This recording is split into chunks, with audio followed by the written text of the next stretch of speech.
అండి ఇవాళ చేర్యాల మండలంలో ప్రజావాణి నిర్వహించడం జరిగింది చేర్యాల రైతు వేదికలో. సో మనకు ఈరోజు 3 అప్లికేషన్లు అనేది రావడం జరిగింది. ఒకటి రెవెన్యూకి సంబంధించింది, ఒకటి అభయహస్తము,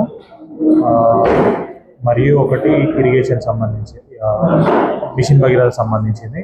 సో మనం కన్సర్న్ డిపార్ట్మెంట్ వాళ్ళందరికీ అప్లికేషన్స్ అన్ని ఫార్వర్డ్ చేయడం జరిగిందండి.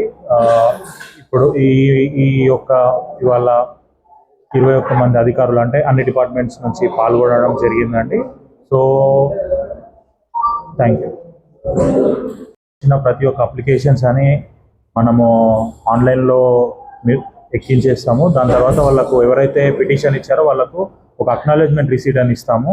సో వాళ్ళు ఇచ్చిన 1 month లోపు ఆ యొక్క సమస్య పరిష్కారంకై ఆ డిపార్ట్మెంట్ వాళ్ళ కన్సర్న్ వాళ్ళకు లాగిన్స్ కూడా ఇవ్వడం జరిగింది.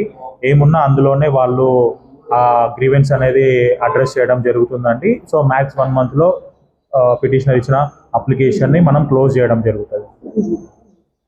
చేర్యాల్లో అప్లికేషన్స్ రిసీవ్ చేసుకోవడానికి ప్రతి ఒక్క డిపార్ట్మెంట్ వాళ్ళు వచ్చి ఉన్నారు కాబట్టి ప్రజలందరూ చేర్యాల మున్సిపాలిటీకి సంబంధించిన ప్రజలు, చేర్యాల గ్రామాలకు సంబంధించిన ప్రజలు ఈ యొక్క ప్రజావాణి కార్యక్రమాన్ని ఉపయోగించుకోవాల్సిందిగా అందరికీ కోరుకుంటున్నాము. మరియు మా పంచాయతీ కార్యదర్శుల ద్వారా కూడా మేము ప్రతి